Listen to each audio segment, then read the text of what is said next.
Um, I think some of the like one of the more interesting kind of adaptations I've seen take place is actually at the Cooper Hewitt in New York, which is one of the first things. And apologies, it's really easy to be like, here's a New York museum, and I know we do that a lot, but the Cooper Hewitt did a really interesting thing very early in the pandemic, which is they they pivoted to employ their visitor services staff to start working on accessible descriptions of works in their collection, so that low or no sight visitors who were visiting the museum's website would be able to experience works in the collection via screen reading or other assistive technology.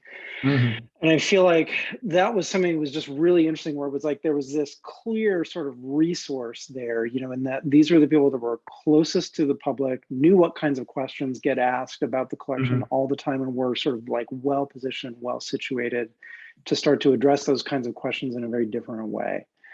And so I think like that kind of adaptation is really interesting to me. And I've seen other sort of smaller scale examples of that, of like, well, like obviously, especially early in the pandemic, our visitor services staff are not serving anyone at the moment. The building is closed. So, what is the distinct and unique knowledge that they have that we can do something with in a different way?